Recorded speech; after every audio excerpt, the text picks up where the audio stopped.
And welcome, folks, to a special edition of the Michigan Insider interview with Michigan head coach Dusty May. We'll be back on the live show tomorrow, but had to make it a point to get with Dusty on what is going to be another epic week in Michigan basketball. So first of all, Dusty, how you doing this morning? Doing well, Sam. How about yourself? Doing great, man. Glad to have you as always. And as I was saying as we were coming in, it's been a fun, thrill-filled ride with Michigan basketball this season with a series of, look, every team is going to be tested. And in the Big Ten, and this is true every single year. But, Dusty, whenever you're on the road in the Big Ten, feels like any team you play can always, kind of step up their game and give you a scare, if not beat you. And we saw that be the case last week against Northwestern. Yeah, Northwestern, credit to them. They played really well, especially in the first half. And they have a couple of matchups that are challenges against anyone.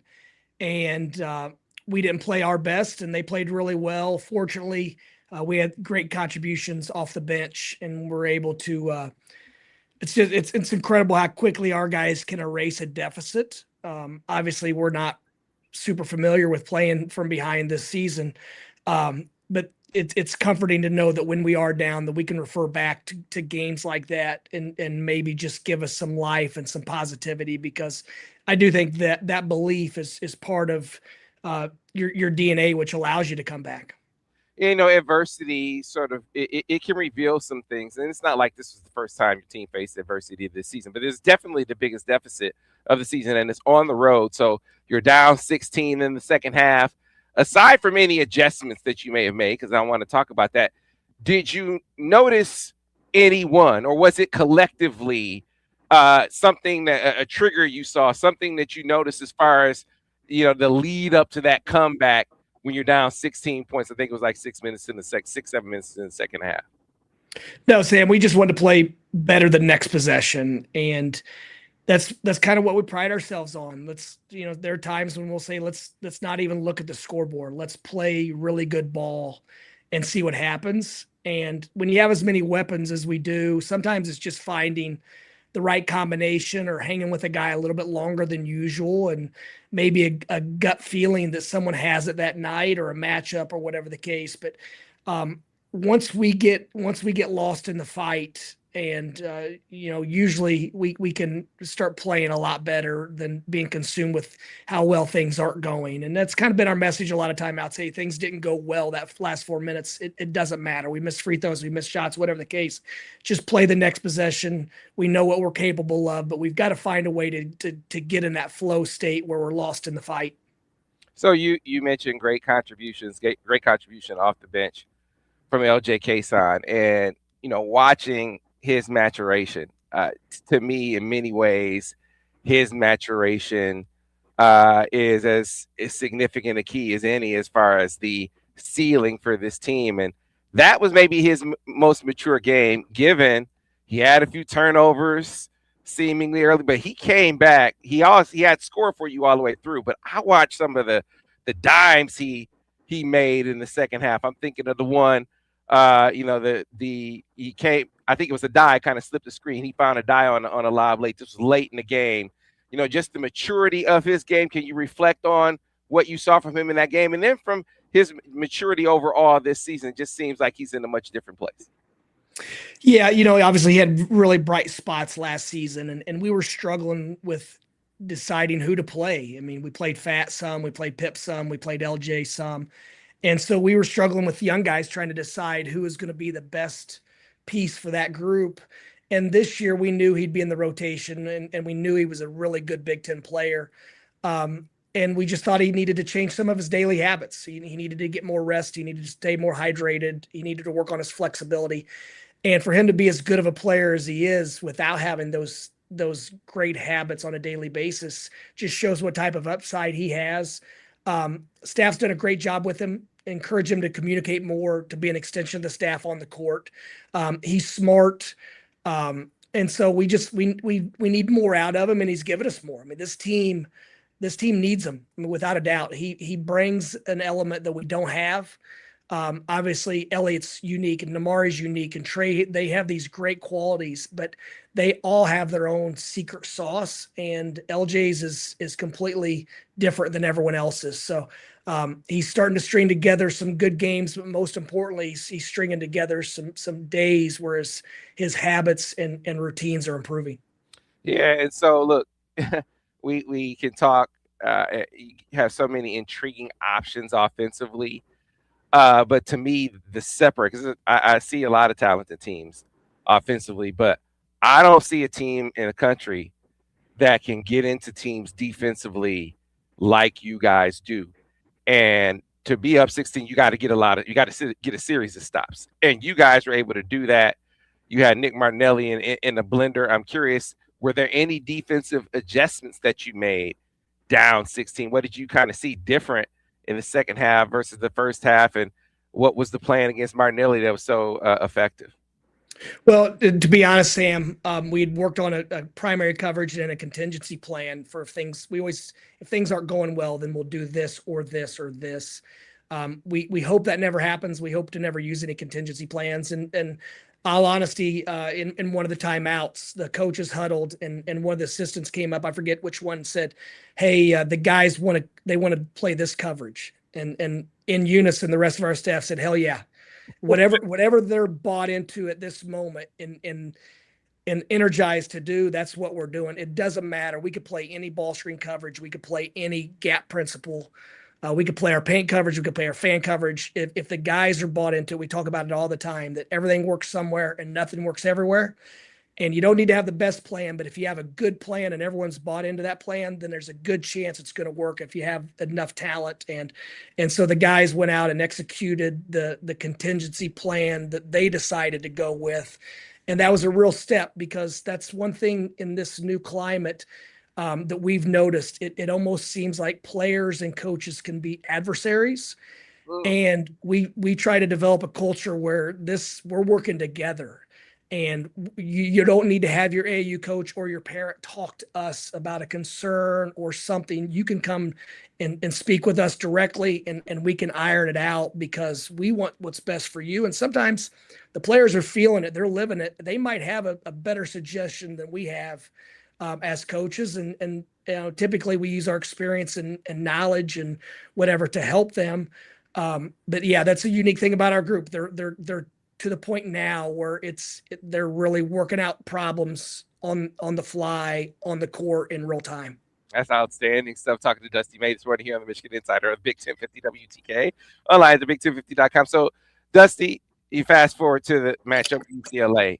Part of the buildup, obviously, is a guy facing his own team. And I'm curious if you had any conversations with him in the lead up to that, because the emotions can be high. This is, obviously you had the same thing with Roddy playing Ohio State. What was the conversation? What was the build up for Adai specifically heading into the UCLA game? Very similar to Roddy, that it's not about those guys as individuals. Michigan is playing Ohio State and Michigan is playing UCLA. Now, afterwards, we joked and called it the Roddy Gale Classic or whatever the case. I mean, it just we laugh a lot when we're not in the heat of the battle. But as far as Adai, there's such different personalities, and Roddy had been through it last year. And my wife was laughing because Roddy's mom and aunt were at the game and this year, and they said it was tough last year for them, and this year it felt a lot different. And when they came in, my wife said something to them, and they said, "No, we've already prayed on it. We're fine." And so they went into the foxhole anticipating it being really difficult, and it wasn't that bad this year for whatever reason. I think just time heals all wounds. But as far as Adai, it's difficult because Adai has a relationship with the strength coach and the trainer and the assistants and managers and GAs, and then most importantly, his former teammates. And so it's tough whenever you decide to leave your team to do what you feel is best for you. And so that's always conflicting to a guy like Adai that's raised on team first and those values. But he was obviously nervous and wanted to do well, and he impacted the game. He played really well, and most importantly, just our team getting the win. helped him and helped us get past it. Yeah, tight game. At the half, I think it was a 2 point lead, if I recall correctly. They had some different things going in the first half, but just like was the case against Northwestern, I mean, the defensive sort of the swarming, tenacious, ever present defense in the second half was just stifling to them. They couldn't make a shot. Meanwhile, it was like you guys couldn't miss a shot. As we get back into what adjustments that you can recall making in that game that kind of turned the tide from just a 2 point lead at halftime, and you wind up winning by 30. Well, we did a better job after the first 3 or 4 minutes. We did a much better job keeping Dent away from the rim. He was getting all the way to the basket in the first half to his right hand. And then the shot making. I mean, Sky Clark banged in a tough three in the first half.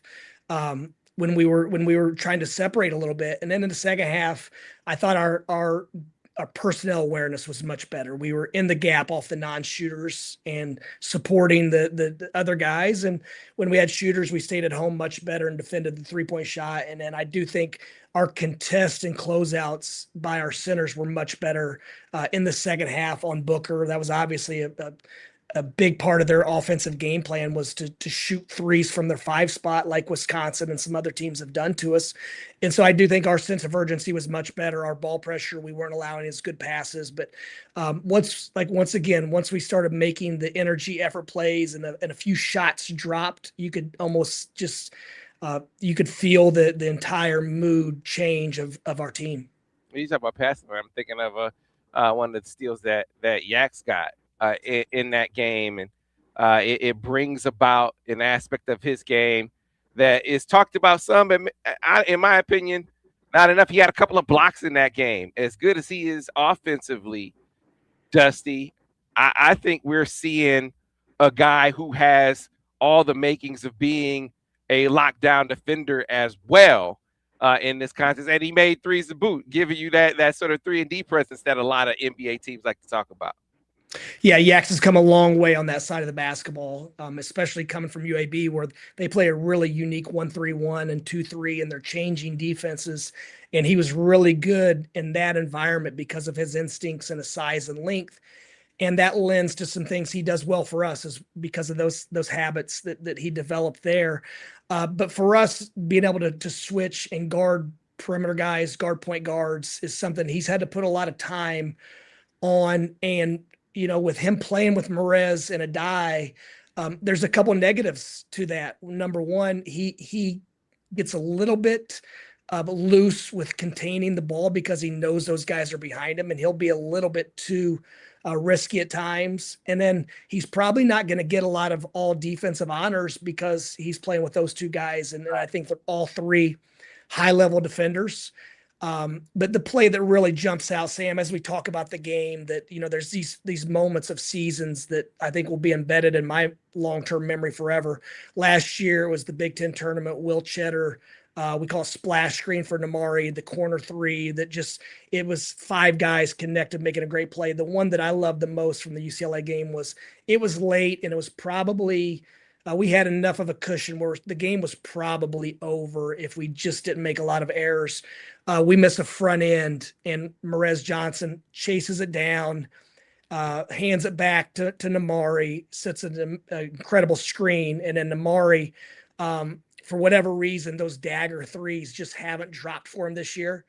And he shot a dagger, one of those that are just momentum changing plays, and it went all the way down and then tried to squirt out and just laid on the rim for about a second and dropped in. So that was a really cool moment for just because it showed the relentlessness of our group where we weren't playing the scoreboard. That possession had a life of its own, and we were going to play it. Yeah, man, it's a joy to watch the unselfishness of this team as well. But it never gets easier. The road in the Big Ten is riddled with challenging opponents. And coming up tomorrow, you face what in many ways I feel like kind of was maybe the most eye-opening experience for you last year as far as the Big Ten is concerned. Forgive me if that's presumptuous, but that's what it felt like watching outside because you guys, went to Mackey, and it was like running into a buzzsaw. And I remember talking to you afterward, and you're like, "Hey, there's a level of physicality and intensity that we got to play to," and you did, to your credit. But was it like that for you last year, that game at Purdue? And what do you see from the Boilermakers this year? Yeah, that was a learning experience for us, and we're not our egos aren't so much that we can't admit that when we failed or when we weren't properly prepared, and it's part of self-evaluation, and it's part of having a growth mindset. And we did a poor job of letting our players know how difficult that game was going to be. When you play in that environment, and I've never been to Fog, I've never been to, Assembly Hall when I was rocking back in the heyday was on a similar level. But when you play in that environment, you can't communicate verbally. You can't hear yourself think. Your ears are ringing, and we got to that point at FAU, and obviously our gym was a lot smaller, but it's just a different level of intensity, even compared to a normal road game or an NCAA tournament game. And they came out from the jump, and they knocked us on our heels. We had a couple turnovers, which gave them breakaway layups and dunks, which further ignited their defense. And it was a tough night for us, but we responded well. I'm sure that will help us going into this year.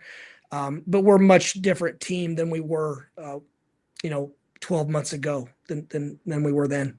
Yeah, I'm sure that they'll try similar bullying tactics in the paint area. I just don't know if they will find the kind of success they did early. And to the credit of the guys last year, Vlad in particular, much better in game two than in game one. But a lot of the same characters for the Boilermakers.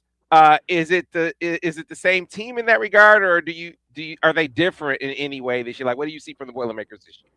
No, they're much different. They're obviously their nucleus is the same, but they're in different type. They're in different roles for the most part. Lawyer, I think his role is probably identical. Trey Kaufman-Renn now is playing the 4 instead of the 5. They brought in a 7-footer named Oscar Clough, who's a very similar player as Kaufman-Renn. He's physical, he's aggressive, he's a great rebounder.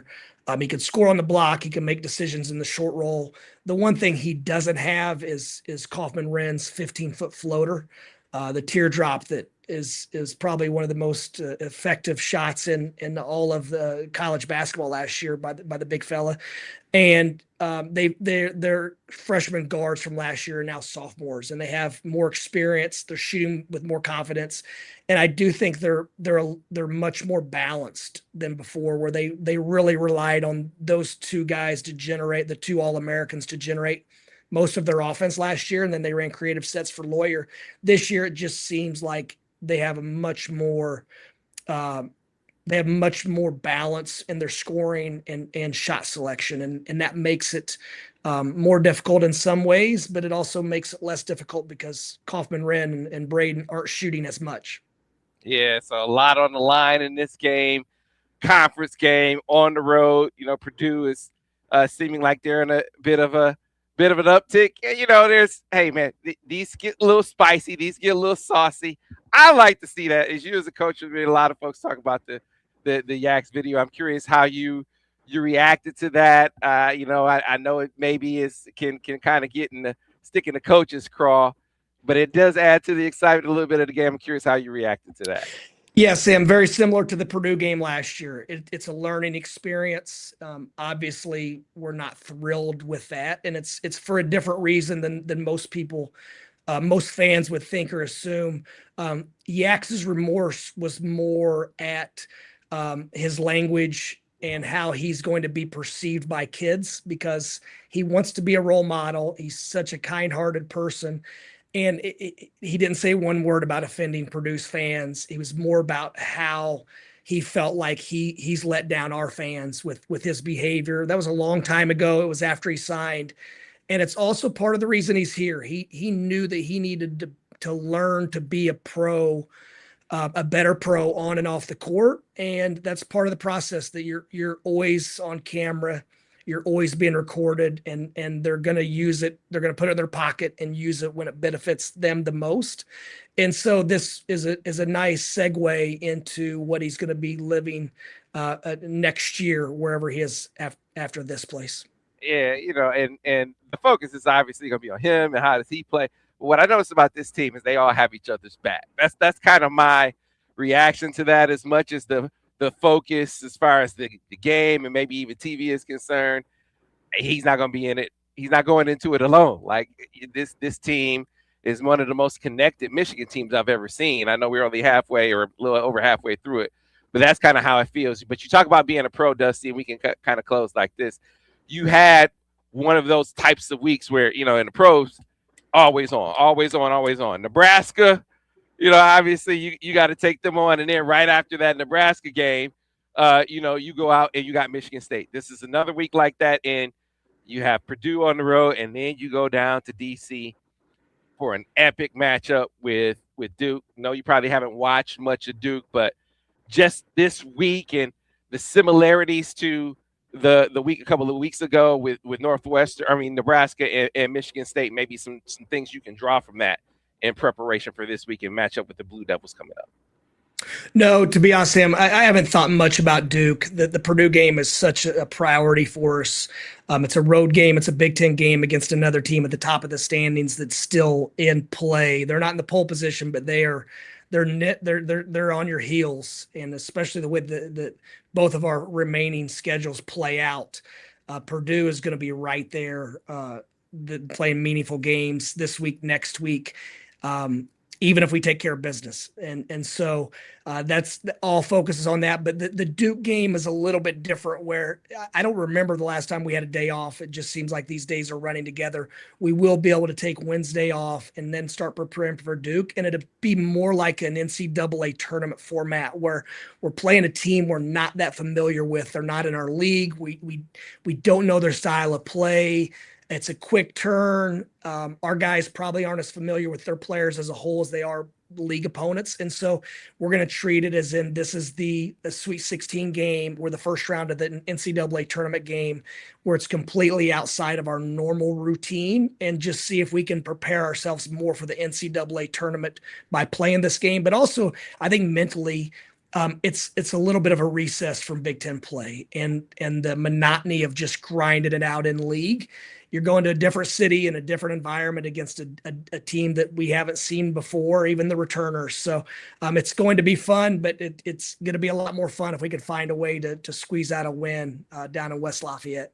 Yeah, and to close, Dusty, talk about a lot of fun. It's a lot of fun to cover Michigan basketball every season, but this season especially with Michigan, the Michigan men's team being at the top of the heap, and the women's team. Dusty, your colleagues on the other side of the building doing their thing, got another big win over Michigan State yesterday, and had some fans kind of talking about getting out and seeing Yaxel getting out to support the ladies yesterday. Just what has it been like to watch them have such success this year as well?